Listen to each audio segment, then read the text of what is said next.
सभी भाइयों बहनों माताओं बुजुर्गों बच्चों आप सब लोगों को मेरा नमस्कार।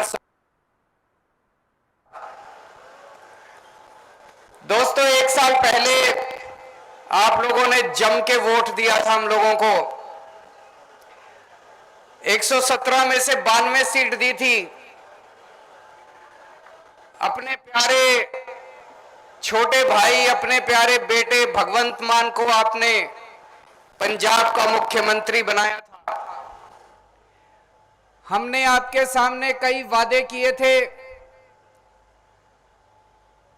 पिछले एक साल में एक एक करके हमने अपने वादे, अपनी गारंटी पूरी करनी चालू कर दी है।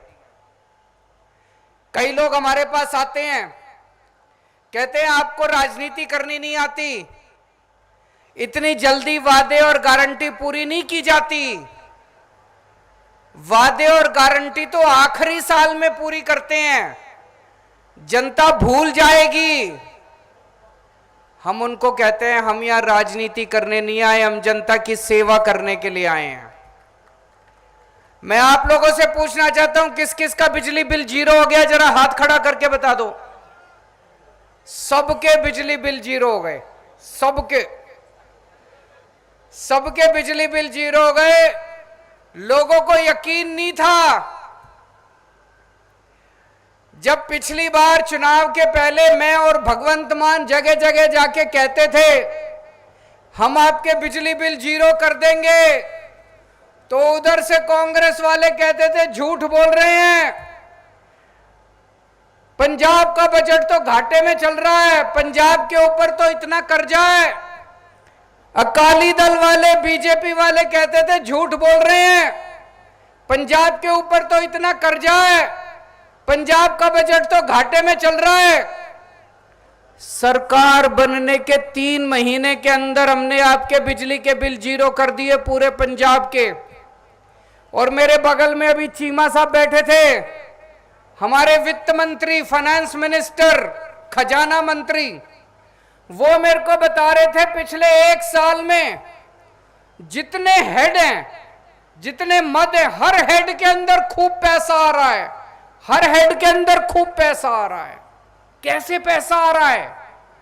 ये पैसा तो पहले भी था, अभी कोई नया पैसा थोड़ी आ रहा है। ये सारा का सारा पैसा पहले उनकी जेब में जाता था, ये सारा का सारा पैसे पहले उनकी पार्टियों के नेताओं के स्विस बैंकों के अकाउंट में जाता था। अब ये सारा पैसा पंजाब के खजाने में जाने लगा है। अब इस पैसे से आपके बिजली के बिल जीरो होने लगे हैं। कोई भगवंत मान अपने घर से तो पैसे दे नहीं रहे, केजरीवाल अपने घर से तो पैसे दे नहीं रहे, आप ही का पैसा है। आप ही टैक्स देते थे, पहले भी टैक्स देते थे, अब भी टैक्स दे रहे हो। पहले ये सारा पैसा चोरी होता था, अब इस सारे पैसे से आपके बिजली के बिल जीरो होने लग गए। अब बिजली के पावर कट खत्म होने लगे हैं, 24 घंटे बिजली आने लगी है। मेरे को बताया गया जलंधर के अंदर 38 मोहल्ला क्लिनिक बन गए, 38 मोहल्ला क्लिनिक बन गए। और अभी कई सारे मोहल्ला क्लिनिक बन के तैयार हैं। कोड लग गया, कोड लगने की वजह से चालू नहीं हुए। इन सारे मोहल्ला क्लिनिक के अंदर पूरा इलाज फ्री, दवाइयां फ्री, टेस्ट फ्री। आप बस अंदर जाओ, अपनी बीमारी बताओ, सब कुछ फ्री है। एयर कंडीशन मोहल्ला क्लिनिक। कभी देखी थी ऐसी सरकार?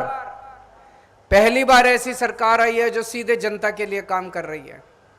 हमने तो कहा था 5 साल में करके दिखाएंगे, अभी से कितने सारे काम शुरू हो गए। अभी जैसे मान साहब ने बताया 28,000 बच्चों को सरकारी नौकरी दे चुके हैं, 28,000 बच्चों को। और अभी आने वाले सालों के अंदर कई लाख बच्चों को सरकारी और प्राइवेट नौकरी देने का पूरा इंतजाम किया हुआ है। कितने बच्चों को, 25,000 से ज्यादा बच्चों को पक्का कर चुके, जो कच्चे एम्प्लॉय होते थे। पहले पंजाब के अंदर बच्चे टंकियों पे चढ़े रहते थे, अब कहीं सुनने को नहीं मिलता कोई बच्चे टंकियों के ऊपर चढ़े हुए हैं। सारे बच्चों को एक एक करके सब बच्चों की नौकरी पक्की करते जा रहे हैं। अभी जैसे मान साहब ने बताया जालंधर की एक एक समस्या इनकी उंगलियों के ऊपर है। जितनी समस्याएं हैं जालंधर की, सारी समस्याएं दूर करेंगे। जालंधर में कोई बड़ा अस्पताल नहीं है सरकारी, बड़ा अस्पताल पीजीआई के जैसा बड़ा अस्पताल बनाया जाएगा जालंधर के अंदर, ताकि आपको दूर ना जाना पड़े अगर आपकी कोई दिक्कत हो। जितने कूड़े के पहाड़ हैं, ये कूड़े के पहाड़ों की सारी सफाई, दिल्ली के अंदर आपसे 10 गुना बड़े पहाड़ हैं। मैंने दिल्ली वहां पे पहाड़ों की वो शुरू कर दी। 1 साल के अंदर दिल्ली के पहाड़ खत्म हो जाएंगे और उससे पहले आपके जालंधर के कूड़े के पहाड़ हम खत्म कर देंगे। आज जब मैं आ रहा था, मेरे को कई लोगों ने पर्चियां दी, बोले जी जालंधर कैंप में दीपनगर रोड खराब है, आदमपुर में मेन रोड खराब है, जालंधर वेस्ट में स्मार्ट सिटी रोड खराब है, और भी बहुत सारी होंगी। सारी सड़कें बनवा देंगे, भगवंत मान पे भरोसा रखना, एक एक सड़क आपकी बनवा देंगे। टाइम लगेगा। अभी कई सारे उद्योगपति भी मिलने आए थे, इंडस्ट्रियलिस्ट भी मिलने आए थे, उनको भी हमने कहा कि 70 साल में इन्होंने बर्बाद किया है पंजाब को, 75 साल में बर्बाद किया है। एक एक करके समस्याओं का समाधान कर रहे हैं। सारी समस्याओं का समाधान होगा, टाइम लगेगा। हमने माफिया राज खत्म किया। सबसे ज्यादा दिक्कत आई रेता माफिया खत्म करने में। इतना कड़क माफिया था रेता माफिया, बीच में जब खत्म किया, पूरे पंजाब के अंदर रेता के दाम बढ़ गए, इतने ज्यादा दाम बढ़ गए। लेकिन थोड़ा सा धैर्य रखना पड़ता है। अब देखो रेता सस्ता मिलने लग गया, नहीं मिलने लग गया? ऐसे ही टाइम लगेगा, सारी समस्याओं का हल निकलेगा, एक एक समस्या का हल निकलेगा। एससी स्कॉलरशिप, पिछली सरकार के अंदर कई सालों तक एससी स्कॉलरशिप खा गए ये लोग। जिस मंत्री ने आपकी स्कॉलरशिप, आपके बच्चों की स्कॉलरशिप खाई थी, उसको कॉलर से पकड़ के मान साहब ने जेल के अंदर भेज दिया। अब आपके बच्चों को स्कॉलरशिप मिलने लगी है। मुझे पता चला है कुछ बच्चों को अभी भी पेंडिंग है, लेकिन अगले कुछ दिनों के अंदर जो पेंडिंग स्कॉलरशिप है वो भी सारी मिल जाएगी। नीले कार्ड वालों को थोड़ी सी दिक्कतें आ रही हैं। नीले कार्ड में कुछ लोगों के शायद गलती से कार्ड कट गए हैं। एक एक गरीब आदमी को राशन दिलाएंगे, किसी भी गरीब आदमी का हक नहीं मरने देंगे। अगर कुछ गड़बड़ हुई है, कुछ गलती हुई है, उसको ठीक करेंगे। बिल्कुल चिंता मत करना, गरीबों के साथ खड़ी है हमारी सरकार। किसी भी हालत में किसी भी गरीब का हक नहीं मरने देंगे। पिछले 60 साल से जालंधर के अंदर कांग्रेस का एमपी है। 60 साल से आप लोगों ने कांग्रेस वालों को वोट दिया, क्या मिला आपको? कुछ दिया कांग्रेस ने आपको? कुछ नहीं दिया। आपने अपना प्यार देने में कोई कसर नहीं छोड़ी। एक बार हमें भी दे के देख लो।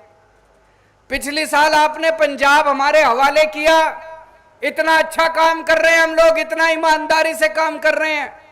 एक बार जालंधर वाले भी हमारे ऊपर भरोसा करके देखो।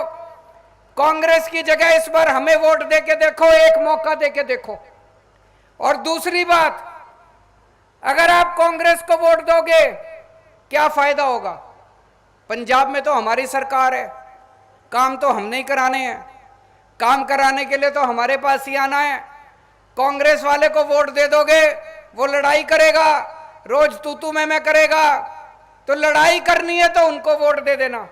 अपने सारे काम कराने हैं, सड़कें बनवानी है, कूड़े के पहाड़ ठीक कराने हैं, सारे काम कराने हैं।